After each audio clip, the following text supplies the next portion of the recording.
오늘 사무엘상 17장 4절부터 9절까지 말씀을 같이 보았습니다. 여러분이 잘 알듯이 이건 다윗과 골리앗의 전쟁, 그 싸움에 대한 이야기를 우리가 사무엘상 17장에 우리가 알고 있죠. 여러분이 이제 마지막 때다 또는 종말이다, 주님 오실 때가 다가왔을지 모른다, 또 이 시대를 봐라, 혼란한 이런 시대를 보면 아주 우리가 우리 시대에 지금 마치 이제 끝이 오지 않겠느냐 하는 그런 생각들도 하게 됩니다. 그러면서도 이제 우리가 밖에 이렇게 보면 자연 현상이나 뭐 이런 걸 보면 계속 그냥 똑같을 것 같죠. 생각에 다 계속 이런 식으로 그냥 계속 가는 거 아닌가, 이런 이제 생각을 우리가 하게 되거든요. 그럴 때는 우리가 성경을 한번 찾아보시면 좋을 것 같아요. 베드로후서 3장 3절부터 14절까지 말씀입니다. 제가 읽습니다. 베드로후서 3장 3절부터 14절. 먼저 이것을 알지니 말세에 조롱하는 자들이 와서 자기의 정욕을 따라 행하며 조롱하며 이르되 주께서 강림하신다는 약속이 어디 있느냐, 조상들이 잔 후부터 만물이 처음 창조될 때와 같이 그냥 있다 하니 이는 하늘 옛적부터 있는 것과 땅이 물에서 나와 물로 성립된 것도 하나님의 말씀으로 된 것을 그들이 일부러 잊으려 함이로다. 이로 말미암아 그때 세상은 물이 넘침으로 멸망하였으되 이제 하늘과 땅은 그 동일한 말씀으로 불사르기 위하여 보호하신 바 되어 경건하지 아니한 사람들의 심판과 멸망의 날까지 보존하여 두신 것이니라. 사랑하는 아들아, 주께는 하루가 천년 같고 천년이 하루 같다는 이 한 가지를 잊지 말아라. 주의 약속은 어떤 이들이 더디라고 생각하는 것까지 더딘 것이 아니라 오직 주께서는 너희를 대하여 오래 참으사 아무도 멸망하지 아니하고 다 회개하게 이르기를 원하시느니라. 그러나 주의 날이 도둑같이 오리니 그날에는 하늘이 큰 소리로 떠나가고 물질이 뜨거운 불에 풀어지고 땅과 그 중에 있는 모든 일이 드러나리로다. 이 모든 것이 이렇게 풀어지느니 너희가 어떠한 사람이 되어야 마땅하냐. 거룩한 행실과 경건함으로 하나님의 날이 임하기를 바라보고 간절히 사모하라. 그날에 하늘이 불에 타서 풀어지고 물질이 뜨거운 불에 녹아지려니와 우리는 그의 약속대로 의가 있는 곳인 새 하늘과 새 땅을 바라보도다. 그러므로 사랑하는 자들아, 너희가 이것을 바라보나니 주 앞에서 점도 없고 흠도 없이 평강 가운데서 나타나기를 힘쓰라. 이렇게 되어 있습니다. 우리는 마치 이제 종말에 대해서 사람들이 종말론주의자 이렇게 사람들이 얘기하는 그런 소리들을 어떤 사람들이 그렇게 이야기하는 소리, 또는 어떤 사람이 종말론주의자가 된 것처럼 그렇게 얘기하는 소리들을 우리는 듣게 됩니다. 그럼에도 불구하고 종말이라고 하는 것은 반드시 있습니다. 성경에 있는 것은 이제까지 성경대로 다 되었거든요. 앞으로도 성경대로 될 것입니다. 그러니까 노아 홍수 때와 같고 소돔과 고모라 때와 같이 또 로마 시대의 그 멸망과 같이 지금 시대가 2000년 만에 가장 극도로 로마 시대와 비슷한 시대를 지금 가고 있습니다. 이렇게 되면 주님 오시는 것은 어쨌든 정해진 거예요. 종말이라고 하는 건 정해진 거고, 그 정해진 시간이 언제쯤이다, 어느 날짜다, 이건 우리가 말할 수 없지만 우리가 준비해야 될 때다라고 하는 것은 분명히 알아야 됩니다. 그래서 우리가 내가 준비해야겠구나, 깨어있어 정신 차리고 기도해야 되겠구나 라고 하는 정도는 여러분과 제가 깊이 생각을 해봐야 되는 거죠. 사람들은 아마 다 똑같잖아, 뭐 멸망 오겠어? 세상 다 똑같잖아, 뭐 계속 이제까지 몇천 년 동안 이렇게 돼왔어. 그러나 한순간에 이것이 멸망이 온다는 거죠. 노아 홍수는 실제로 일어났던 사건입니다. 소돔과 고모라 멸망도 실제로 일어났던 사건이에요. 로마 멸망도 실제로 일어났던 사건입니다. 지금 우리가 이 종말을, 마지막을 종말을 둘 때 이것은 뭐 영적인 얘기야, 뭐 물론 영적인 얘기가 있죠. 종말에 대해서 나의 종말을 얘기하니까 영적인 이야기도 있지만 실질적으로도 일어난단 말입니다. 나는 그렇게 본다는 거죠. 왜? 성경은 영적인 얘기지만 이 세상에서 그대로 이루어졌거든요. 그러니까 나는 이 성경을 믿을 수밖에 없다는 거죠. 사람들의 이야기보다 성경이 오히려 더 신뢰할 만하다. 그래서 나는 성경을 믿고 볼 때 영적인 나의 세상에서도 그런 일이 이루어지지만 자연적인 이 모든 세상도 어느 날 시작한 것이 있었으면 어느 날 마치는 지점이 온다는 겁니다. 그런데 지금이 가장 2000년 동안에서 가장 예수님 오고 난 다음에 2000년 동안 가장 극심한 어둠에 지금 있습니다. 사람들의 그 마음 상태가 그렇고요, 동성애가 그렇고, 차별금지법이 그렇고, 모든 종교가 통합하려고 하는, 경제가 통합하려고 하는, 뭐 정치가 통합하려고 하는, 그리고 기독교인들과 교회를 그렇게 미워하는 이런 일들이 지금 극도로 이렇게 와 있는 것을 볼 때 주님이 오실 날이 멀지 않았구나 라고 하는 것을 우리는 짐작해 볼 수가 있습니다. 그래서 여러분과 제가 이런 때에 오히려 더 준비해야 되겠다. 이해가 되시죠? 지금 시대가 말이에요, 거짓이 굉장히 많이 있습니다. 거짓. 뉴스가 세상에 가짜뉴스가 얼마나 많은지 말이에요. 전 깜짝 놀랐네요, 진짜. 가짜 뉴스가 얼마나 많은지 세상에 그냥 가만히 앉아서 집에 앉아서 텔레비만 가만히 보고 앉아 있으면요, 우리는 거짓에 속아 넘어갈 일이 굉장히 많다는 거죠. 오히려 그런 걸 안 봐야 되는 것 같아요. 텔레비를 안 보고 그냥 말씀 보고 기도하고 그렇게 하는 게 훨씬 더 나은 것 같아요. 지금 거짓과 가짜가 너무 많아요, 세상에. 마네킹을 갖다가 인공호흡하면서 산소호흡기 꽂아놓고서 텔레비를 뉴스를 나오는지 않나. 사람들 이렇게 심각하다고 하는 게 마네킹을 놓고서 마네킹 갖다가 하면서 산소호흡기 꽂아놓고 뉴스나. 그리고 정신 이상된 그런 여자 간호사, 옛날 그것도 과거의 간호사를 갖다가 정신 이상인 그런 얘기들 한 것을 뉴스, 안방의 뉴스에 그냥 그런 게 나오질 않단 말이에요. 이거 완전 거짓말인데 그렇게 한단 말이에요. 미국에 알고 보니까 미국에 방송국이 여러 개가 있더라고요. 방송국이 여러 개가 있는데 그 중에 한 방송국이 교회를 그렇게 미워합니다. 그리고 세상을 갖다 혼란스럽게 만들어서 베리집을 빨리 맞아야 된다라고 그렇게 선전하는 그런 뉴스 방송국이 하나 있어요. 한 10개 정도 방송국이 있다면 그 중에 한 군데가 그래요. 그게 가짜 뉴스를 만들어내는 겁니다. 미국 뉴욕에 있는 병원을 사진 찍어야 되는데 이탈리아에 있는 전염병 그 수용소 그 병원에 사진을 찍어가지고 그대로 그걸 가다 미국에서 지금 이렇게 일어나고 있습니다 하고 뉴스를 내보냈어요. 그 방송국에서. 참 거짓도 그렇게 아주 아니면 말고 이런 식으로 했다는 거예요. 그렇게 얘기했어요. 근데 그게 무슨 말이냐면 여러분이 이제 뭐 나라를 반대하고 대통령을 반대하고 자기가 다른 사상을 가지고 있어. 그러면 그렇게 해서라도 그 대통령을 반대하고 싶은 거예요. 그래서 그렇게 만들어낸 거예요, 거짓으로. 근데 그걸 누가 어떻게 잡을 방법이 없어요. 왜? 그냥 자유니까. 언론은 다 자유가 있으니까. 그래서 아니면 말고 우리도 뭐 진짜인 줄 알고 그렇게 했나? 뭐 우리가 진짜인 줄 알고 했는데 그게 뭐 가짜인 줄 우리가 어떻게 알았나? 이렇게 하면서 그냥 무마시키면 상관이 없거든요, 언론은. 그러니까 이런 가짜를 갖다가 다 뉴스에 내보내요. 근데 희한한 것은요, 한국에 뉴스들이 말이에요, 미국에 10개 뉴스 정도의 뉴스 방송이 있다면 그 중에 한 군데가 그렇게 그 가짜를 자꾸 만들어내거든요.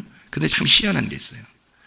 우리나라의 방송 그 뉴스에 나온 그것이 거기에 있는 것만 딱 갖다가 썼다는 거죠. 그래서 미국은 난리 났다, 미국은 난리 났다 해서 미국에 사는 사람한테 제가 물어봤어요. 그런데 난리 안 났답니다. 마스크도 모자라지 않답니다. 병원도 텅텅 비어 있답니다. 이상하죠?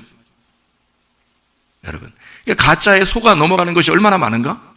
그래서 미국에 이제 그 의사, 한국 사람인데 미국 의사예요. 근데 그 의사가 하도 가짜가 많으니까 그 내놨더라고요.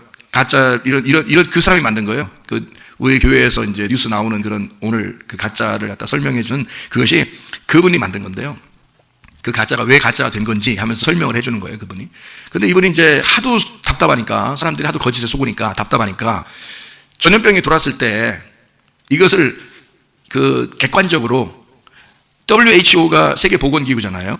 근데 그 세계보건기구하고 공산주의 상을 가진 그 공산 나라에서 서로 협력을 하고 있습니다. 그러니까 여기 WHO가 거기에 있는 상무총장이 많이 돈을 먹었는지 거기에 이제 그 공산권에서 나오는 얘기를만 소식을 전하는 거예요. 그런데 이제 이렇게 말하면 다 가짜가 되니까 안 되겠다 싶어가지고 이 의사들이 객관적으로 우리는 이것을 시작부터 지금까지의 모든 한국을 비롯해서 중국, 이탈리아, 네덜란드, 스페인, 스웨덴 이런 데를 다 종합을 해가지고 이걸 객관적으로 다른 WHO도 빼고 다른 의사들도 빼고 정치적인 이야기 다 빼고 딱 진짜 의사들만 각 나라에서 9명인가 11명이 모여서 스위스에 그 의사들 그 학회가 있다더라고요. 거기에서 발표한 거를 그 의사가 하도 한국 사람들이 답답하니까 이걸 갖다 올리는 거예요. 그거를 제가 읽어보니까 상당히 객관성이 있더라고요. 왜냐하면 교회를 예배 못 드리게 할 정도로 이게 심각한 병이라면 말이에요. 저 입장에서도, 목사 입장에서도 교회가 한 명이라도 병이 생기면 안 되니까 굉장히 고민이 되더라고요. 이거를 교회를 뭐 해야 되냐 말아야 되냐 진짜. 그래서 굉장히 고민해요. 왜냐, 한 명만 교회에서 생기면 이건 교회 해내질 못하는 그 상황이 될 것 같아서, 그래서 너무 심각하니까 저도 하여튼 모든 걸 싹 다 한번 이번에 조사해보자, 나도. 그러니까 한두 군데 얘기를 들어보고 하는 게 아니고 의사든 정치인이든 미국이든 다른 나라든 한국이든 모든 한번 그 이야기들을 싹 다 내가 한번 종합을 해보자 해서 종합을 한 거하고, 이 의사가 이제 의사들 9명인가 10명이 스위스에서 모여 학회하는 그 객관적인 이 전염병에 대해서 객관적으로 이야기하는 이거하고 똑같더라고요. 근데 그 사람들이 딱 하는 얘기가 결론적으로 무슨 얘기하냐면 이거는 무서운 병이 아니다. 이렇게 결론이 됐습니다. 이거는요.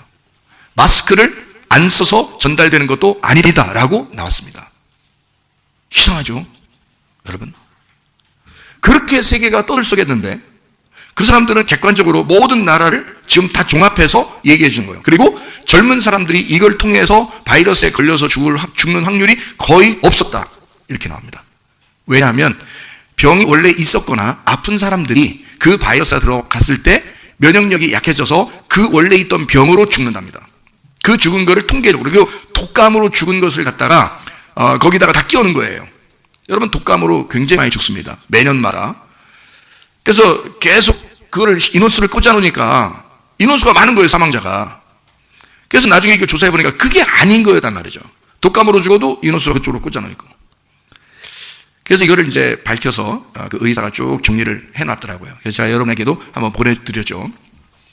이런 상황이에요. 그러니까 사람들이 모르면 거짓에 속겠구나.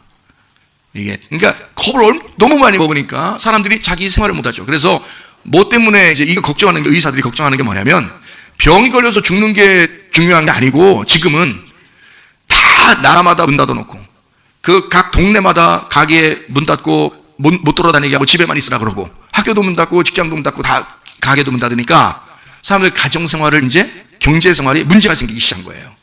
이거로 인해서 약 한 달이나 2달 이후에는 병으로 죽는 게 아니라 자살해서 죽고 가정 부부 싸움이 나서 힘들어지고 가정 파탄나고 경제 파탄나고 이런 가정들이 훨씬 더 많이 생길 것이라는 거예요.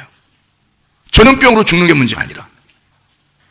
그럼 이럴 때 이제 뭐가 나오기 시작하냐면 이렇게 나올 거예요. 백신이 나와야 돼. 이제 독감 예방주사 맞는 것처럼 이제 이 전염병의 백신 예방주사를 맞아야 됩니다. 이런 얘기 나올 거란 말이죠. 그런데 그 예방주사를 이제 만들어 놨대요, 이미. 그걸 이미 만들어 놨대요. 근데 아직 없다 그러죠? 희한하죠, 그것도? 이게 아직 완전히 퍼지게 만들면서 사람들이 벌벌벌 떨 때 이게 나오는 건데 다 이미 이렇게 지식적으로 다 이렇게 이미 다 나와요. 먼저 사람들이 다 알려주고 있는 사람들이 있어요. 그러니까 그런 걸 모르면 가서 맞는 거야. 그 속에 뭘 집어넣는지 모르고 그냥 맞을 거 아닙니까, 사람들이. 그러니까 일단 물어보시고 하시라고, 조심해야 되니까. 그렇겠죠? 그럼 이제 이게 속에 뭐가 들어갈지 몰라서 그래요. 그러니까 이런 시대란 말이에요. 그거 결론은, 그러니까 이 의사가 하는 말이, 그 정리하면서 의사 하는 말이 별거 아닌 전염병이 엄청나게 이 사회와 나라와 국가 전 세계를 혼란에 빠뜨렸다. 별거 아닌 거였는데, 그리고 교회 문도 다 닫게 하고, 그리고 나라들마다 못 다니게 하고, 가정에 다 집어넣어놓고 자기들 마음대로 뭔가 하려고 그러는 게 있는지 이렇게 하고 있다 해서 그 사람도 의문이 난다. 왜 이렇게 의사들끼리 모여서 얘기해봐도 그건 아닌데 왜 이 사람들이 왜 이런 식으로 전 세계적으로 이런 유행을 타도록 만들었을까라고 하는 게 의문이다라고 이 의사가 이제 그런 내용들을 써보낸 건데요. 저는 이제 그 의문을 알죠, 대답을. 왜냐하면 이것은 세계 경제 통합, 정치 통합, 종교 통합을 위해서 지금 준비하고 있는 단계예요. 그래서 결국에는 칩이 나오려니까 세계가 통제가 되지 않은 칩이 안 나오거든요. 통제할 수 있는 것이 첫 번째 목적이니까. 그래서 그 칩을 위해서 이 사람들은 별거 아닌 거라도 세상을 한번 확 두렵게 해버리는 거예요. 무섭게 해버리고 아무도 못 움직이게 만들어 놓는 거예요. 그리고 사람들을 꼼짝 못하게 만들어 놓는. 그러면 자기들이 할 일이 많아지죠. 시작할 수가 있죠, 계획한 것을. 바로 그런 것입니다. 그러니까 한마디로 말하면 이 세상과 우리 교회는 지금 전쟁 중입니다. 영적인 전쟁 중이에요. 골리앗과 다윗의 싸움이에요. 이게 싸우고 있는 중이야. 전쟁이라고요. 그러니까 우리는 진짜 하나님의 지식을 우리가 알아야 되고, 하나님께서 우리 편이 되시면, 우리가 하나님의 편이 되면 이기는 거예요. 다윗이 골리앗을 어떻게 이겼어요? 돌멩이 던졌다고 이겼습니까? 아니에요. 만군의 여호와의 이름을 가지고 너에게 간다 했기 때문에 만군의 여호와의 이름이 가서 승리한 거지, 돌멩이 던졌다고 승리했겠냐고요. 그거 아니에요. 화살을 쏘면 더 빠르죠. 총을 쏘면 더 빠르고. 근데 그 돌멩이 하나에 던졌다고 해서 그렇게 되는 게 아니에요. 하나님의 이름이 같이 갔기 때문에 승리한 거예요. 사무엘하 6장 2절 말씀에 보면 만군의 여호와의 이름이라고 하는 그 법궤가 있습니다. 법궤는 만군의 여호와의 이름이라 그랬어. 그 법궤는 진리의 말씀을 의미하는 거죠. 진리의 말씀이란 하나님의 성령의 그 말씀이 만군의 여호와의 이름이라 그렇게 되는 거예요. 그러니까 만군의 여호와의 이름이 법궤가 가니까, 그 진리의 말씀이 가니까 거짓이 깨진다 이 말이에요. 그러니까 거짓과 싸우려고 하는 것은 반드시 진리가 가야, 진실한 것이 가야, 참된 것이 가야 거짓과 싸워서 이긴 거예요. 같이 거짓인데 같이 거짓에 속아 나왔는데 어떻게 이깁니까? 참된 것이 와야 이긴 거지. 어둠하고 싸울 때는 어둠이 가서 못 싸우는 거예요. 어둠하고 싸울 때는 빛이 가야 싸우는 거예요. 그러니까 거짓이 있을 때 함께 거짓인 사람은 이길 수가 없는 거예요. 거짓과의 싸움은 반드시 진실이 가야 이기는 거란 말이죠. 하와가 선악과를 먹었을 때 혼자 해결할 수 있는 방법이 없어요. 왜? 같이 어둠이 됐기 때문에. 하나님이 나타나셔야 해결되는 거예요. 그러니까 진리를 알아야 해결되는 거예요. 그러니까 사람들이 뭣도 모르고 그냥 거짓에 속아 넘어간다는 거지. 세상 무서워. 나는 제가 워낙 한두 개 정도 이렇게 연구하는 타입이 아니라 한번 하면 막 끝까지 파고들거든요. 제가 한번 하면. 성경도 그래서 끝까지 파고들어서 이렇게 하는 거고, 이런 세상에서도 이게 지금 굉장히 중요하잖아요. 전염병 때문에 예배도 못 드리게 하니까 사람들을. 그래서 내가 엄청 중요하잖아요. 목사로서 책임감 있고 사람들 걸리면 안 되고, 한 명이라도. 그래서 끝까지 파고드는 거예요. 전체를 한번 섭렵해보자. 어떤 사람의 이야기만 듣지 말고 전체를 한번 다 2, 3, 3 다 한번 이게 섭렵해서 이걸 다 요약해보자 했더니 결국에는 그런 정리가 나오더라고요. 그래서 제가 아하, 이거 속았구나. 사람들이 이거 또 속았구나. 뉴스에 속는 거죠. 저는 뉴스 안 본 지 한참 됐습니다. 왜냐하면 거짓이니까. 사람들은 거짓에 속아 넘어가는 거니까. 지금도 아마 속이고 있을 거고, 오늘 저녁도 뉴스에 속일 것입니다. 엄청나죠. 그것만 계속 보는 사람들 있죠. 뭐. 시간 낭비하는 겁니다. 거짓된 것만 손에. 성경 보셔. 그 시간 성경 보시라고. 그거 기도하셔. 그런 시간에 뉴스 안 보고 성경 보면 굉장히 많이 보겠다. 그렇잖아요? 마지막에 준비하라 했는데 성경 보면 얼마나 많이 보겠어요. 그런 시간에. 쓸데없는 시간 많이 보내지 말고 성경으로, 말씀으로 승리하시기를 바랍니다. 사무엘상 17장 4절 말씀해 보면 골리앗이 나옵니다. 골리앗 포로입니다. 포로. 가라에서 나온 단어인데, 발가 벗기다, 벗겨진, 드러내다, 끌고 가다, 떠나다, 추방하다 라는 단어입니다. 그러니까 골리앗이 등장하는 것은 나를 포로로 삼겠다는, 나를 포로로 삼아서 억압하겠다는 자가 골리앗입니다. 무슨 말인지 아시죠? 그러니까 내가 뭐에 매여 있다 그러면 그게 골리앗인 거야. 그죠? 내가 뭐에 매여 있다 그러면 그게 골리앗인 거야. 그러니까 골리앗이 나타나면 사람들이 벌벌 떠는 거야. 다윗 하나만 빼놓고 다 벌벌 떠는 거야. 사울의 밑에 있는 자, 사울을 왕으로 숨기는 자들, 그 사람들은 다 벌벌 떠는 거예요. 다윗은 사울이 왕이 아니었어요. 다윗은 하나님이 왕이셨습니다.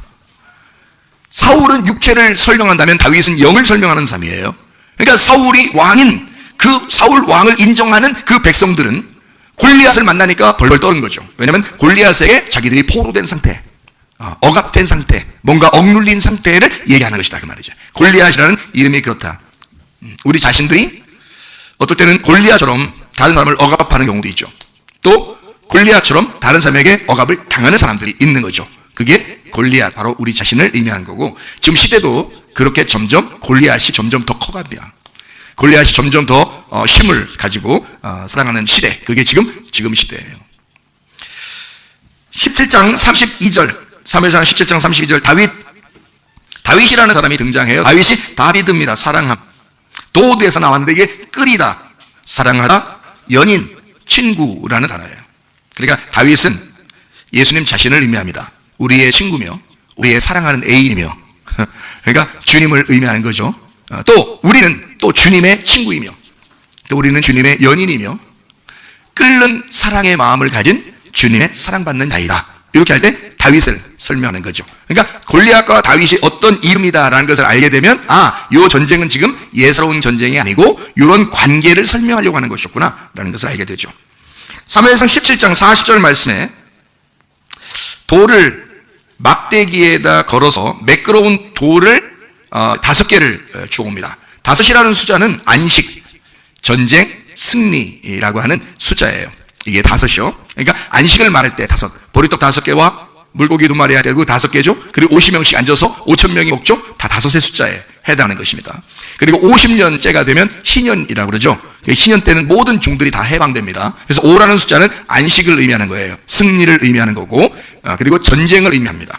5라는 숫자는요, 다윗과 같이 다윗을 전제하는 사람이다 라고 표현해서 다윗의 대표적인 숫자가 5입니다. 5개. 그래서 다윗은 전쟁하는 자이다. 여러분과 저도, 또 예수 그리스도도 전쟁하는 자죠. 그 십자가의 전쟁을 통해서 완전히 승리하신 분이 예수님이십니다. 바로 그 예수님의 우리도 전쟁하는 자들이죠. 또 하나의 다윗이죠. 거기 돌이 에벤입니다. 에벤이라고 하는 것은 짓다, 건축하다, 또 하나님의 집, 하나님의 아들. 그래서 하나님의 아들을 건축하는 하나님의 집, 건축한다. 바나에서 나온 건데 이게 수선하다, 건축하다에서 온 단어입니다. 매끄러운 돌을 갖다가 취해서요, 거칠거칠한 돌을 취하지 아니하고 매끌매끌한 돌을 취했다. 근데 이 매끄러운이라는 말이 하르크라는 말인데, 매끄러운, 이게 하라크에서 나온 단어예요.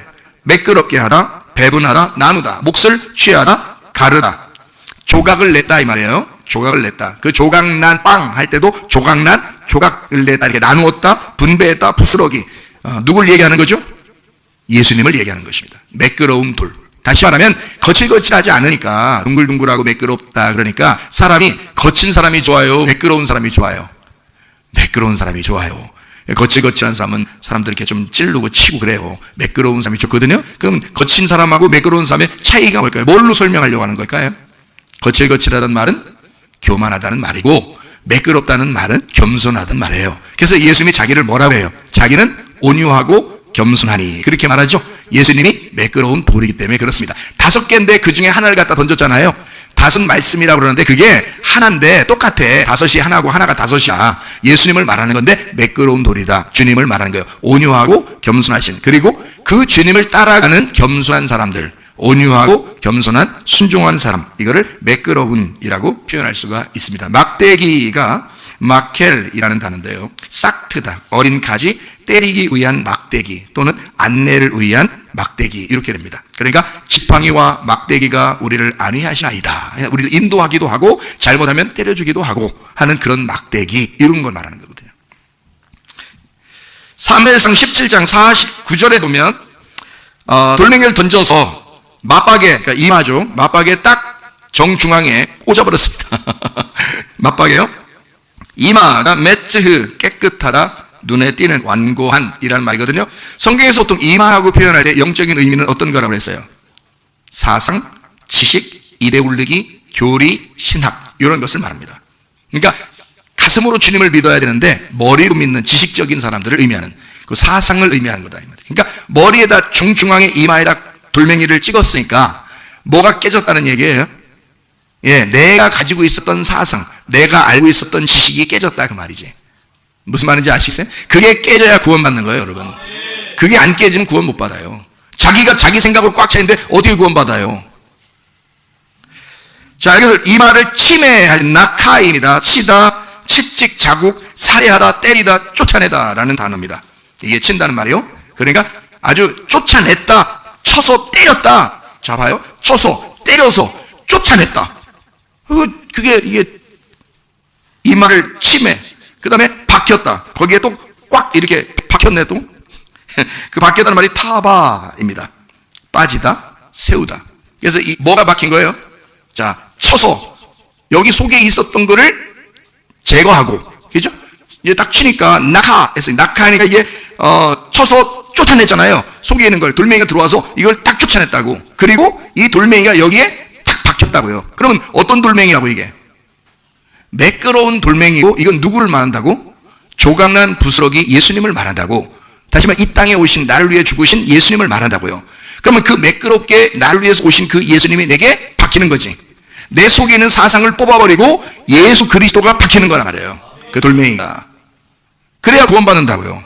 자, 박히니 엎드러지니라. 엎드러진다는 말이 나팔입니다. 떨어진다, 넘어뜨리다, 압도하다, 죽이다, 중단하다. 내가 가지고 있었던 걸 다 중단시키고 압도해요. 내 속에서 다른 것이 나오지 않도록 만들어버린다. 이게 엎드러져 버렸다. 그리고 사무엘상 17장 50절 이기고 그랬습니다. 하자크, 달라붙다, 잡다, 묶었다, 제지하다, 정복하다, 고치다, 회복하다, 돕다. 그래서 나를 이기시고 나를 정복하시고 나를 묶어서 자기의 삶으로 만들어버린다.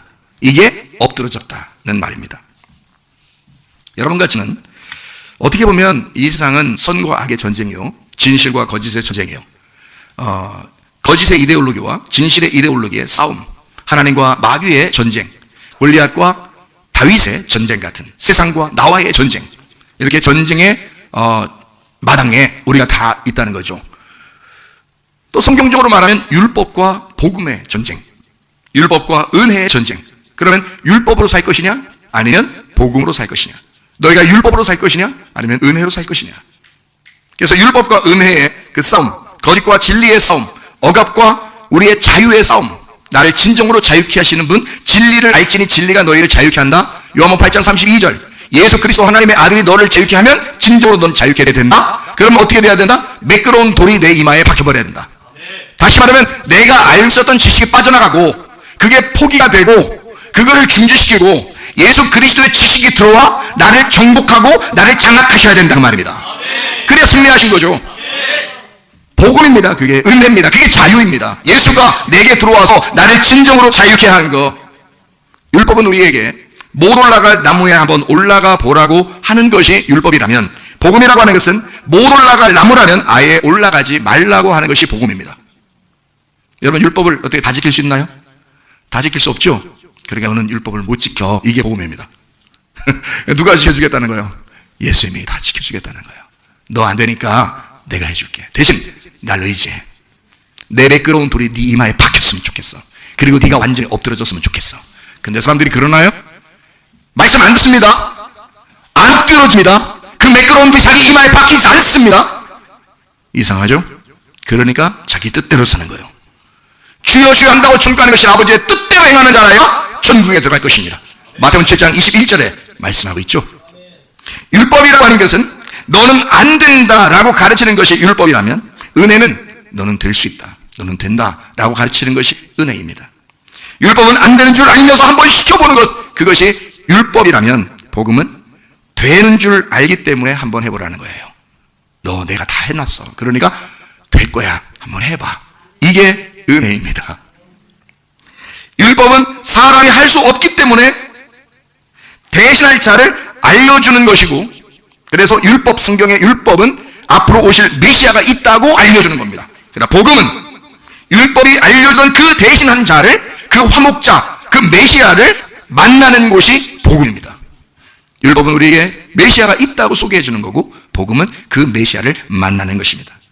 율법은 못 올라갈 나무에 꼭 한번 올라가 보라고 해서 올라가다가 떨어지기를 반복하는 것이 율법이라면, 복음은 그 나무 곁에 사다리를 놓아주고 올라가서 과일을 한번 따 먹어보면 맛이 어떤지 네가 알게 될 거라고 하는 것이 복음입니다. 율법은 올라갈 수 없음을 알려주는 것이고, 복음은 올라갈 수 있음을 알려준 것입니다. 그러나 그 올라갈 수 있는 방법을 주님이 제시하겠다는 거예요. 네가 알 수 없다는 겁니다. 한쪽 날개가 부러진 새가 나무 위에 올라갈 수 없는 것은 당연합니다. 그런데 율법은 한번 날라서 올라가 보라고 그럽니다.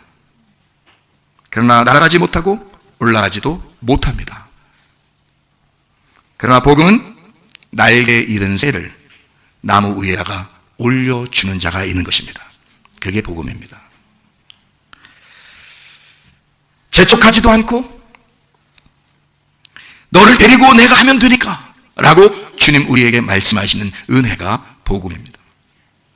날아가라고 올라가라고 하는 말은 말하기는 쉽지만 날개가 없는 우리 죄인들에게는 너무 힘이 드는 것입니다. 너 한번 율법을 지켜봐. 그리고 하늘나라에 가봐. 너 천국 갈 수 있어. 율법을 잘 지키면. 율법은 명령하고 그렇게 해보라고 우리에게 다그치지만, 복음은 예수님께서 와서 내가 순종할 테니 나를 붙들고 있으면 된다라고 말하는 것입니다. 율법은 복음을 빛나게 해주고, 복음은 율법을 덮어주고 감싸주는 것입니다. 그래서 구약과 신약이 있는 거고, 옛 언약과 새 언약이 존재합니다. 율법이 필요 없어서가 아니라 율법을 통하여 내가 할 수 없음을 하나님 앞에 인정하라는 것이고, 복음은 네가 할 수 없으니 우리를 대신할 자 예수가 이 땅에 와서 너를 대신해서 너를 나무 위에 올려다 놓겠으니 과일을 따먹어 보라고 하는 것입니다. 그게 우리 주님이십니다. 여러분과 저는 율법으로 사는 게 아니라 복음으로 살려고 나온 자들입니다. 여러분과 저를 인도하시는 분, 그분이 바로 우리의 하나님이십니다. 그런데 우리 믿는 하나님의 사람들하고 공산주의하고 너무 달라요. 달라도 너무 달라. 사회주의라고 하는 것하고 이 민주주의, 다시 말하면 하나님을 믿고 자유한 자들하고는 너무 달라요. 급진적 좌파 사회학자 알린스키라는 사람이 있다고 그러죠. 사회주의가 사람을 통제하는 8가지를 제시했는데 내용은 이런 겁니다. 헬스케어라고 그러죠. 헬스케어를 통제해서 사람들을 통제한다. 한마디로 말하면 건강의 문제, 그 문제를 의료, 건강, 이 문제를 통제하면 사람들은 꼼짝 못할 것이다. 그래서 전염병 같은 거 한번 퍼뜨리고 그리고 사람들에게 뉴스를 통해서 사람들을 억압해버리면 사람들은 꼼짝 못하고 그 말에 순종할 것이다. 이게 사회학자가 얘기하는. 그리고 국가에 의존하게 될 것이다. 빈곤입니다. 또 하나는 빈곤 수준을 최대한 높이랍니다. 다시 말하면 중산층이 가난해져서 가난한 사람들이 많아지면 국가 의존도가 높아진다고 그러기 때문입니다. 세 번째로 부채입니다. 부채. 감당하기 힘들 정도로 부채를 증가시키랍니다. 다시 말하면 대출 이자가 많아지면 사람들이 꼼짝 못하고 국가 의존을 하게 돼서 국가 의존도가 많아지게 된다는 겁니다. 네 번째로 총기 규제입니다. 자기 스스로 지킬 수 있는, 자기 몸을 자기 스스로 지키지 못하도록 능력을 제거하라. 그래서 국가 권력 앞에 도전하는 자들이 없도록 국가가 총과 칼을 가지고 모두를 정복하고 지배할 수 있도록 해야 된다. 다섯 번째, 복지입니다. 삶의 모든 부분, 음식, 집, 수입, 이런 모든 것을 통제해야 된다. 이렇게 말하는데 이 복지라는 이름으로 자꾸 도와주다 보면 사람들은 바보가 될 것이고 그러면 국가 의존도가 높아지게 될 것이다. 이게 그들의 주장입니다. 여섯 번째, 교육. 학교에서 배우는 것을 통제하라. 전교조와 같은 기관과 언론을 장악함으로써 자연스럽게 사람들, 개나 돼지 같은 사람들을 만들어서 통제하려고 하는 것입니다. 그래서 가짜 뉴스를 퍼뜨리면 그대로 믿어버리는 겁니다. 왜? 아무 생각이 없으니까. 그냥 게임만 잘하면 되고 오늘도 게임 점수가 얼만큼 나갔다. 또는 오늘 컴퓨터가 빨랐다. 뭐 이런 그렇게 생활하고 처먹기나 하는 그런 개나 돼지 같은 사람들에게는 그렇게 통제하기 쉽다. 자기가 원하는 것들을 그렇게 교육시킨다 이 말입니다. 그래서 국가를 의존하도록 만든다. 종교입니다. 일곱 번째로 하나님에 대한 믿음을 제거해서 교회를 전멸시킬 계획을 가짐으로 사회주의에 반대하는 세력을 무능력하게 만드는 것입니다. 그게 그들의 계획입니다. 그래서 교회 모이지 말라는 겁니다. 예배드리지 말라는 겁니다. 교회를 파괴하는 것입니다. 우리나라랑 아주 근접해 있는 여기 가까운 나라 있잖아요. 위에 있는 나라가. 그 나라가 기독교, 우리나라 남한과 북한에 합해서 80%가 교회가 북쪽에 있었습니다. 처음에요. 선교가 그쪽으로 먼저 가가지고 80%가 그쪽에 교회가 있었는데 남한은 20% 정도 있고요. 근데 이제 북한 공산당이 세워지면서 북쪽의 교회를 없애버리는데 그것이 교회 건물을 다 뺏어가지고 이제 수령님의 그 주체사상 교육시키는 교육장으로 만들었어요. 교회들을 다 건물을 다 뺏어가지고 김일성 주체사상 교육 시설을 만들었는데 그렇게 만들고 교회의 건물을 싹 없애버리니까 교회 다니는 사람들이 다 가정에서 모이다가 점점 남한으로 도망오다가 탈북하고 이렇게 해버린 겁니다. 그래서 북한에는 교회 건물을 다 없애버린 거죠. 그렇게 된 게 2년 만에 싹 없애버린 겁니다. 여러분 정신 똑바로 차리세요. 교회를 왜 반대하는가라고 생각을 해오셔야지 여러분이. 그냥 교회 다니면서 아니 난 목사님이 아니니까 나오다가 나오지 말라면 안 나오면 되지. 여러분 교회라고 하는 것은 당신이다. 당신이 교회가 되고 교회가 당신이 돼야 되고 당신은 예배자고 예배자가 당신인 거고 예배가 교회고 교회가 예배인 거예요. 그게 공동되고 그리스도의 몸이고 그 그리스도의 몸이 신부고 그 신부가 하늘나라의 주가 된 것입니다. 정신 차리셔요. 정신 못 차리고 그냥 있다가 그냥 당해버린다. 그 사람들의 계획에 하여 착착 진행되고 있습니다. 여덟 번째, 계층 간 전쟁입니다. 부자와 가난한 사람들을 갈라놔라. 그들의 계획이에요. 부자와 가난한 사람들을 갈라놔서 가난한 자들로 하여금 부글부글 끓게 만들어 부자를 미워하게 만들어라는 겁니다. 그게 공산주의가 세워지는 거였죠. 여러분 잘 생각해 보세요. 야당과 여당이 싸우게 만들고 빈부의 격차, 지배자와 피지배계층 간의 간격을 벌여놔서 반발이 일어나지 못하고 미연에 방지하고 완전히 억압하고 그리고 밑에 있는 사람들은 그러니까 수령에게는 위에 있는 대통령이나 지도자들한테는 순종하게 하고 밑에 자기들끼리는 싸우는 거예요. 빈부 격차를 벌여서 싸우게 만들어 미움이 싹트게 만들고 저거 뺏어서 우리한테 줬으면 좋겠다 그러고, 그런 도둑놈 심보를 가진 사람들이 공산당해요. 야당 여당 싸우고, 좌파 우파 싸우게 하고, 남녀가 싸우게 하고, 젊은 사람들은 노인들을 욕하고, 노인들은 젊은 애들을 욕하고, 그래서 다 싸움이 일어나게 만들어요.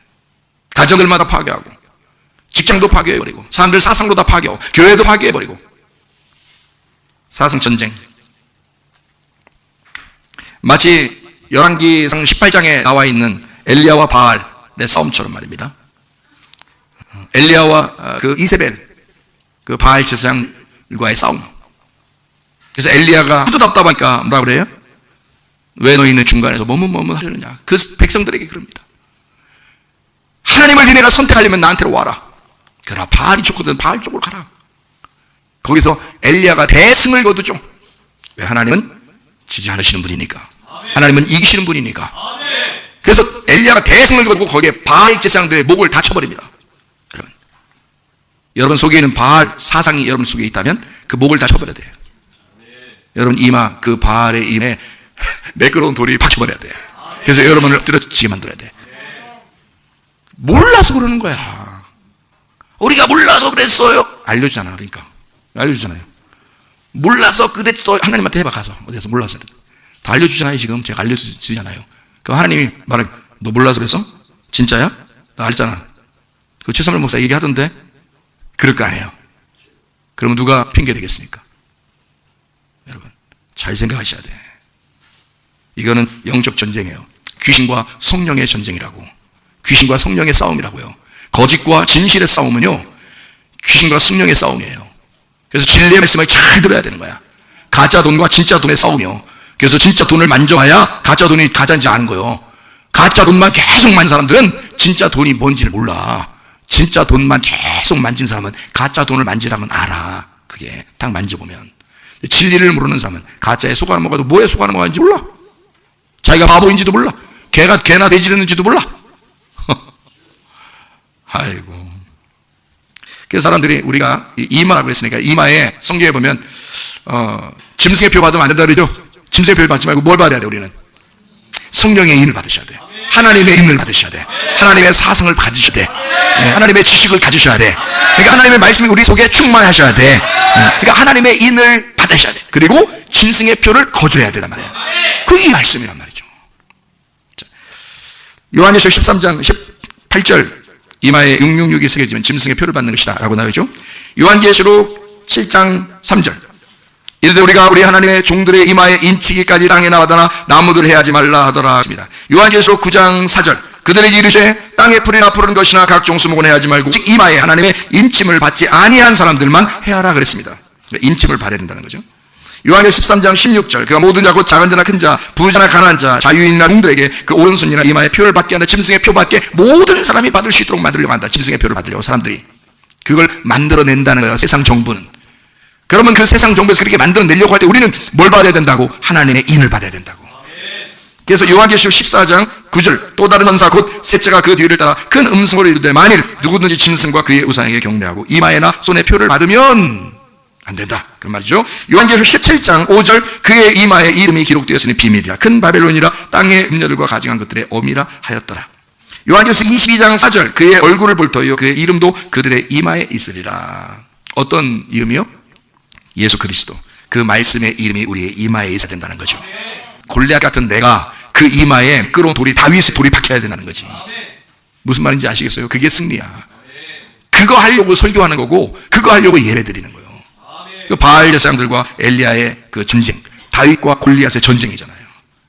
그거 바꿔내려고 하는 거예요. 우리가 가지고 있는 골리앗을 다윗의 돌로 바꿔놓는 거예요. 그거를 아예 여기다 딱 박혀놓으면 여기 박혀 있을 거 아니에요. 박혀 있으면서 안 빠지잖아요. 그럼 여기 밖에 들어가서 그걸로 살으라는 거예요. 골리앗을 때려 눕히고 다윗의 돌로 살으라는 거지. 무슨 말인지 아시겠죠? 다윗과 골리앗의 싸움이라고 하는 게 이 다윗이라고 하는 사람이 골리앗하고 좀 다른 점이 하나 있는데요. 골리앗은 사람 중심에, 다시 말하면 사울 왕의 백성들에게 자기의 권위를 나타냄으로써 사람 중심의 군대 장관이고요. 다윗은 그렇지 않았어요. 군대 옷도 안 입었어요. 자기는 누구를 의지해서 간다는 거예요? 하나님, 만군의 여호와의 이름을 의지하여 간다 그렇게 말하거든요. 그러니까 이 다윗이라는 사람은 다른 게 하나도 자기를 보호할 만한 게 없었어요. 오직 만군의 여호와의 이름, 다시 말하면 우리로 말하면 진리의 말씀인 법궤, 그거 하나면 된다라고 다윗은 그 법궤를 의지한 거예요. 여호와의 이름이라는 그 말씀을 의지한 거예요. 그래서 이 다윗이, 우리로 말하면 이 다윗과 골리앗의 싸움은 어떤 싸움이냐면 신본주의와 인본주의의 싸움이에요. 사람에게 잘 보이려고 하는 것이냐, 사람 눈치 보려고 하는 것이냐, 하나님 눈치 보고 살 것이냐, 하나님 중심의 삶을 살려고 할 것이냐, 사람 중심의 삶을 살려고 할 것이냐. 여러분, 교회를 다닌다고 하는 것은 골리앗과 다윗의 싸움과 같은 것인데, 여러분과 저는 다윗 같은 사람, 다시 말하면 신본주의의 사람들이 되셔야 합니다.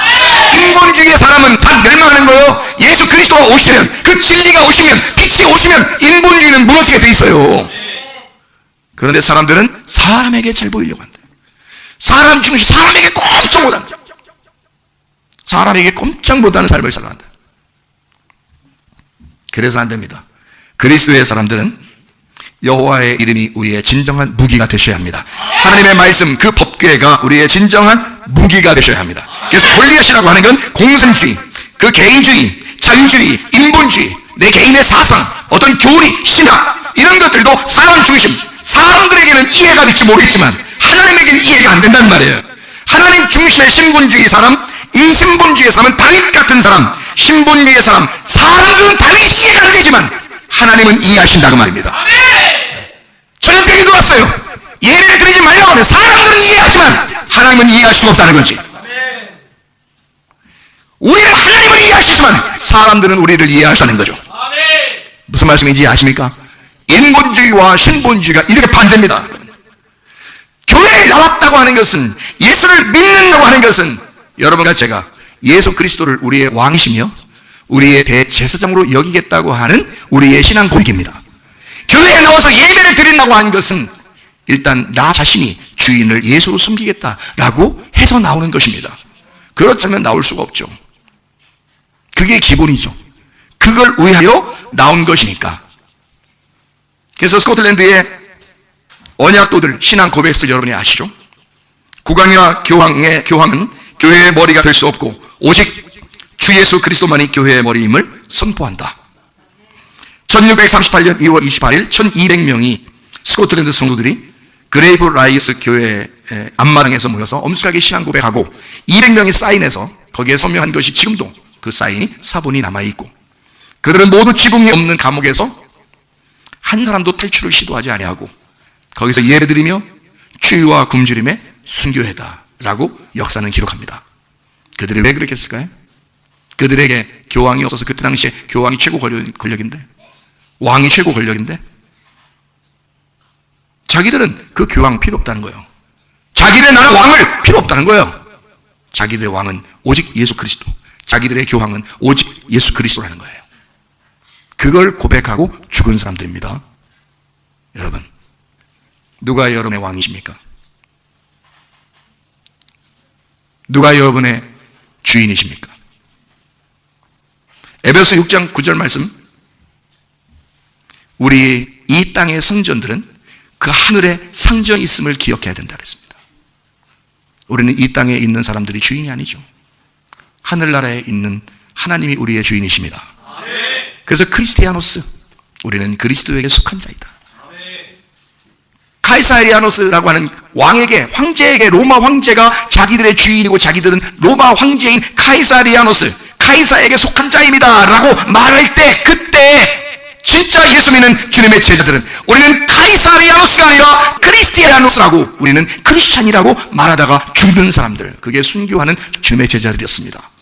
그래서 한 사람도 안 남기고 다 죽임당했습니다. 그럼 여러분, 전염병이 오면 우리는 도망쳐야 합니까? 누가 예배 드리지 말라고 하면 우리는 예수를 배반하고서라도 도망쳐야 합니까? 아니요, 우리는 배반한 게 아닙니다. 우리끼리 집에서 테레비 보고 앉아 있습니다. 여러분, 성경에 테레비 보고 앉아서 예배 드리라고 했나요? 다 모여서 교회를 만들고 그리스도의 몸된 교회에 모여서 예배하라 그랬죠. 성경에. 그때 당시엔 테레비가 없었잖아요. 여러분, 그때 테레비가 우리보다 더 많이 발달했어도 그 사람들은 그렇게 하지 않습니다. 그 사람들, 크리스티아노스라는 사람들은요, 아무리 그때 당시 테레비가 발달했어도 그 사람들은 핍박을 감수하고 예수님께 예배하다가 자기들의 주인은 퀴리오스는 오직 예수밖에 없다. 자기들의 주인은, 자기들의 상전은 예수밖에 없다. 그렇게 인정하는 사람들은 텔레비를 보지 않았을 것입니다. 그냥 죽임당하기 위해서 도망당했을 것입니다. 예배드리고. 여러분과 저는 너무 빨리, 우리 한국 교회가 너무 빨리 세상에 굴복한 것은 아닌가? 당연히 그렇게 해야 되지 않느냐라고 사람들은 이야기했지만, 지금에 와서 큰 교회 목사님들이나 또는 일찍 문을 닫고 온라인 예배를 드리던 그 사람들이 뭐라고 얘기하냐면, 아차, 우리가 실수했다라고 얘기하고 있습니다. 목사님들이. 우리가 너무 빨리 나라에 굴복해버렸다. 너무 빨리 순종해버렸다.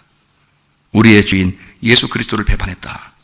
그래서 큰 교회를 비롯하여 온라인 예배로 돌린 교회들이 지금 걱정을 하고 있습니다. 자기의 교회 교인 중에 30%가량이 이제 교회를 자기 교회를 안 나올 것이다 라고 걱정을 하고 있더라고요. 그게 기독교 신문 칼럼에 나왔습니다. 지금요. 2달 사이에, 겨우 2달 사이에 사람들은 왜 그 2달 사이에 텔레비로 예배 드려도 된다고 계속 얘기를 해왔기 때문입니다. 교회들에서. 그러니까 사람들은 그렇게 해도 된다고 생각하기 시작한 겁니다.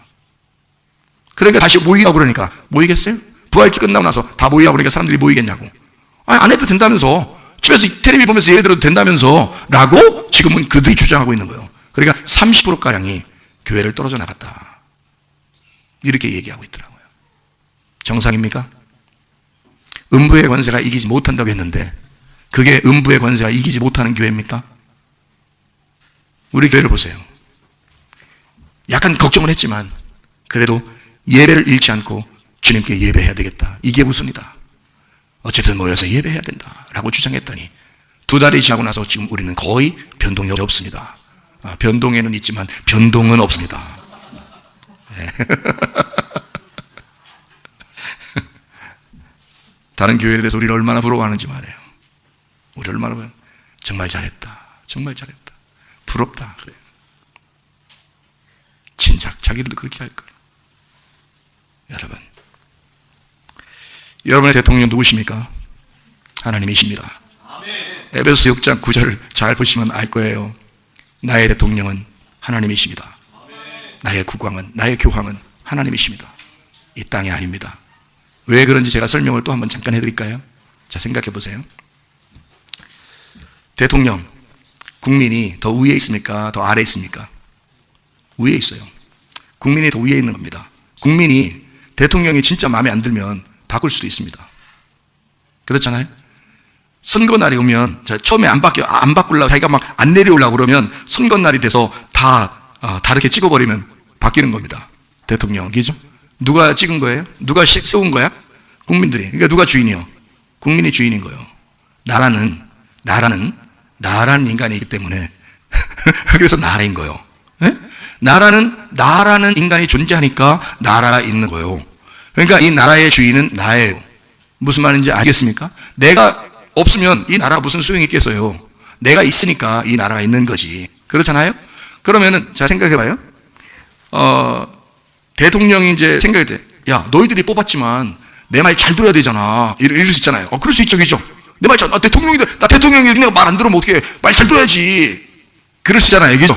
그러면 이제 국민들이 이제 얘기를 해야 될 거 아니에요. 뭐라고 얘기를 해줘야 될 거 아니에요. 대통령한테 뭐라 해줘야 될 거 아니에요. 그러면 뭐라고 얘기해주고 싶어요, 여러분 같으면? 그러면 대통령이 나를 위해서 잘 해줘야지. 그래야 내가 대통령으로 인정하지. 그럴 거 아니에요? 아니, 잘못해주고 맨날 사사건건 나한테 시비 걸고 사사건건 나를 자꾸 혼달라고 그러고 사사건건 나만 보면 위협하고 핍박하고 편파적으로 자꾸 나한테 그렇게 억압하면 내가 말을 왜 들어야 되는데요? 아니, 막 끄떡하면 나를 괴롭히고 끄떡하면 나를 갖다가 자꾸 예를 못 드리게 만들고 끄떡하면 나를 갖다가 이렇게 막 간섭하고 괴롭히고 그러면 내가 그 대통령이라고 해서 말을 꼭 들어줘야 되는 건가요? 응? 나의 대통령이 아니라고 해야죠. 당신은 나의 대통령이 아닙니다.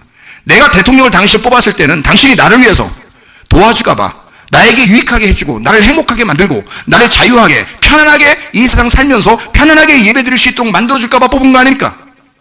근데 당신이 나를 왜 억압합니까? 내가 당신 밑에 있는 사람입니까? 내가 당신을 뽑은 사람이니까 내가 주인이지. 당신이 내 밑에 있는 사람이지 내가 당신 밑에 있는 사람이 아니지 않습니까? 당신 공산당의 수령이에요? 공산당의 수령은 자기가 위에 있지, 다른 사람 다 밑에 두고. 근데 우리는 안 그렇다고요. 성경을 배우는 사람들은 성경에서는 우리 왕이신 하나님이, 통치자가 이 땅에 내려와서 우리를 종으로 섬기셨다고요. 우리를 살리기 위해서 자기가 죽으셨다고요. 그러니까 나는 그 나를 위해서 죽으신 예수, 그가 나의 주인이라고 선포하고, 그를 갖다가 내가 공개적으로 신앙을 고백하는 거라고요. 나의 주인이시여, 당신은 나에게 생명을 주셨소. 당신은 나를 살게 하기 위하여 당신이 죽으셨군요. 나는 당신을 영원히 나의 주인으로 숨기겠습니다. 이게 우리가 아닙니까? 자, 여러분이 뽑은 대통령이 진짜 여러분의 대통령이라면 여러분에게 생명을 줬습니까? 아니죠. 필요에 의하여 내가 대통령 하나 있었으면 좋겠다, 내 주변에 대통령이 하나 있으면 좋겠다, 그래서 내 대신 다른 나라하고 좀 외교도 좀 하고 다른 나라하고 이렇게 좀 잘 협상도 해서 내가 좀 여행도 자유롭게 다니고 여기서 자유롭게 예배도 드릴 수 있도록 좀 이거 하나 대통령을 뽑아야 되겠다 해서 뽑은 게 대통령이란 말이에요. 맞아요, 틀려요? 맞죠? 대통령이 나에게 생명을 줬나요? 대통령은 내게 생명을 주지 않았기 때문에 나는 대통령을 갈아치울 수도 있단 말입니다. 내 마음속에 진정으로 당신은 나의 대통령이 아닙니다 라고 말할 수도 있다는 거죠. 왜? 내가 주인이니까. 우리가 주인이니까. 무슨 말인지 아시겠어요? 그는 내가 갈아치울 수도 있고 내가 그에게 순종할 수도 있다는 거죠. 만약에 그가 잘 나를 도와줬어요, 잘 날 도와줘 예배도 재밌게 잘 드리게 하고 행복하게 하고 삶을 자유롭게 하게 했어요. 그러면 나도 그에게 내가 정말 뽑은 대통령이 정말 감사합니다. 감사합니다. 내가 당신의 말이라면 내가 순종하겠습니다. 당연히 그래야죠. 당신이 말하는 거라면 내가 따르겠습니다. 당신도 내가 원하는 데를, 내가 원하는 게 무엇인지를 당신이 정확히 알고 나를 도와줬으니 나도 당신을 돕고 싶습니다. 당신을 위해서 내가 최선을 다하겠습니다. 이렇게 말할 거 아닙니까, 저도? 근데 사사건건 나를 반대해. 사사건건 교회를 미워해. 그럼 어떻게 합니까? 내가 그를 대통령으로 인정해야 됩니까? 나는 갈아치울 수도 있다는 얘기죠. 내 속에 진짜 왕이 있으니까. 우리 속에 진짜 왕은 하나님이니까 이 땅의 대통령은 갈아치울 수 있어요. 여러분, 자, 그러면 대통령은 갈아치우고 그러면 하나님은 어떻게 갈아치울 수 있나요? 갈아치울 수 없습니다. 그게 진짜 왕인 거예요. 그걸 잘 알아야 돼. 자, 대통령 갈아치울 수 있어 없어? 갈아치울 수 있죠. 그건 가짜야. 가짜 왕이란 말이야. 그러니까 스코틀랜드의 그 신앙 고백하는 그 언약도들이 말입니다. 그들은 교황 앞에서도 두려워하지 않았습니다. 국왕 앞에서도 두려워하지 않았습니다. 네가 나를 총과 칼로 죽인다 하더라도 나는 내 주인 예수 그리스도가 나를 데리고 가실 것이다. 그러니 난 너희들에게 두렵지 않고 너희들에게 굴복하지 않을 것이다. 나의 주인에게만 굴복할 것이다. 이게 그들의 신앙 고백이었습니다. 여러분, 맞죠? 그러면 여러분, 내가 갈아치울 수도 있는 대통령에게 내가 왜 굴복해야 됩니까?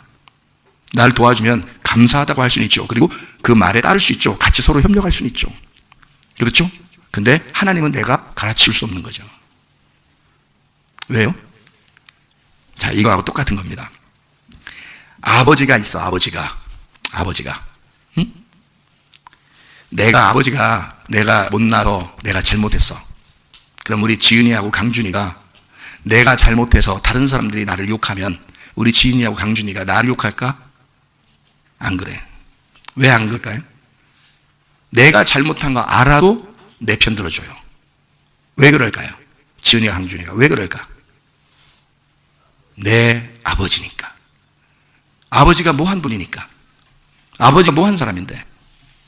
네? 아버지가 뭐 했는데? 생명을 자기한테 주었잖아요. 생명을 준 것은, 내게 생명을 준 것은 못 바꾸는 거야. 아버지가 바뀔 수가 없는 거야. 내가 생명을 주었기 때문에. 이해가 됩니까?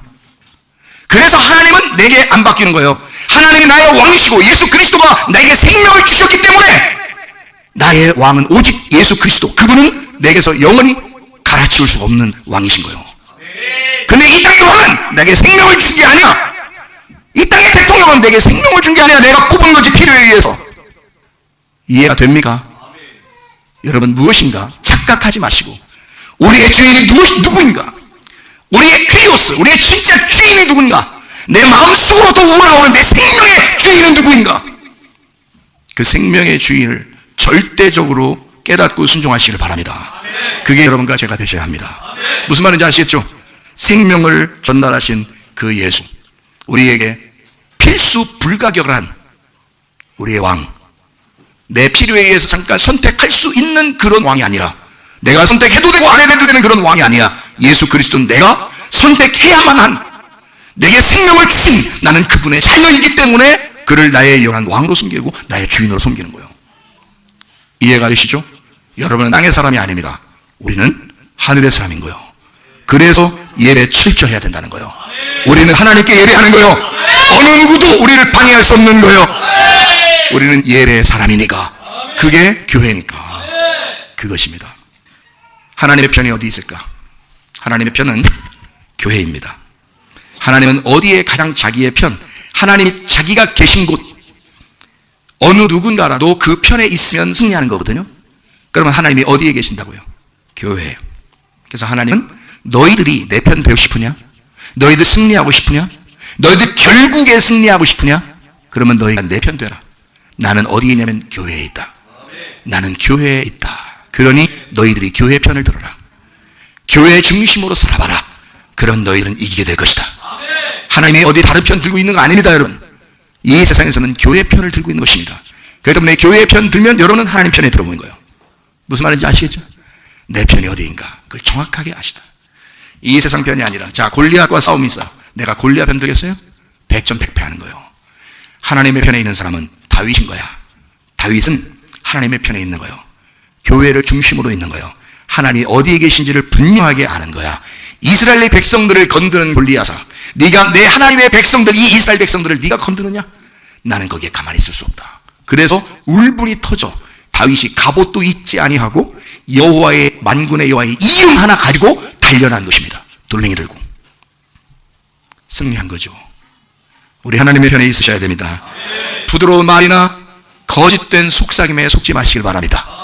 여러분, 우리는 진리 편에 서야 해요. 하나님의 편은 반드시 교회입니다. 그래서 교회에 있으면 우리는 승리하게 되어 있습니다. 하나님 중심의 사람, 말씀 중심의 사람, 교회 중심의 사람. 왜 자기가 계속 이걸 강조하고 계속 반복해서 여러분 하나님 중심, 말씀 중심, 교회 중심의 사람이 되어야 된다고 왜 이렇게 자꾸 주장하냐면 이것이 성경이기 때문입니다.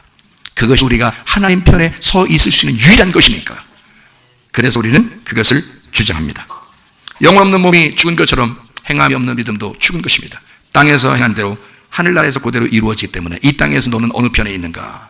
너는 지금 어디 편에 서 있는가? 너는 지금 어디에 있는가?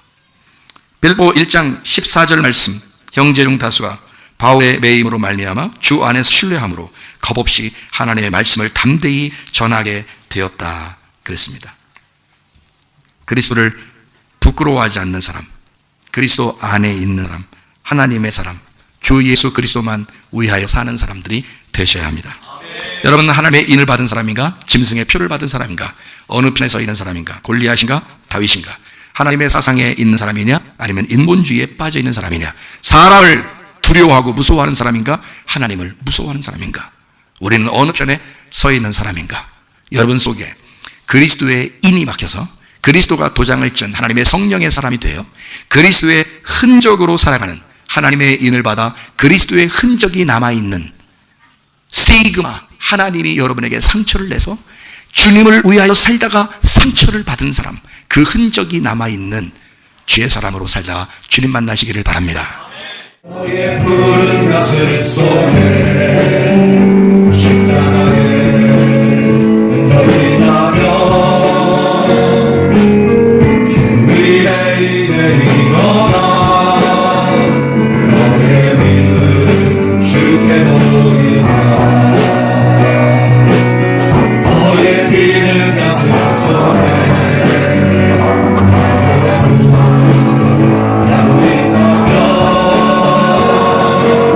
그 나라 주 영광 위에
우리에게는 커다란 골리앗이 있습니다. 반드시 예수 그리스도의 힘이 필요합니다. 주의 복음이 필요합니다. 주의 은혜가 필요합니다. 우리의 가정이 주의 은혜로 승리하게 하옵소서. 이 마지막 시대에 하나님께 분리받는, 주의 칭찬받는 주의 사람으로 살다가 주를 만나게 하옵소서. 기도합니다. 우리 하나님 아버지가 인도하시고 사랑하심을 믿습니다. 아버지 하나님, 믿음으로 승리하는 자 되게 하옵소서. 하나님 중심, 말씀 중심, 교회 중심의 삶을 살다가 주를 만나게 하시고 예배로 목숨 걸게 도와주시옵소서. 예배 드리다가 주님 만나게 도와주시옵소서. 우리 하나님 아버지 도와주시고 사랑하심을 믿습니다. 하나님 아버지 도와주시옵소서. 우리 하나님 믿음으로 승리하는 주의 백성 되시고 우리 하나님 아버지 인도하시고 사랑하심을 믿습니다. 믿음으로 승리하여 주님 나라에 다 올라갈 수 있는 주의 백성들이 다 되게 주시옵소서. 하나님 인도해 주옵소서. 하나님 도와주시옵소서. 하나님 인도해 주시옵소서. 다 같이 다 찬양합니다. 오랫동안 꿈꿔왔던 그 나라 이제로 우리 속에 은혜가 기다렸으며 하나님의 은혜를 가진 자 일어나 주를 받으라. 너의 신사가 주고 주님을 받으라. 어서서 주님과 보게 주님께서 너를 복주시고 너를 지키시기를 원하며 주님께서 그분의 얼굴을 내게로 향하여서 내게 은혜 베푸시기를 원하고 주님께서 그분의 얼굴을 내게로 향해서 내게 평강 주시기를 원하노. 지금 우리 주 예수 그리스도의 은혜와 하나님의 사랑과 성령의 교통하심이 교회와 가정의 영원토록 함께 할지어다. 아멘.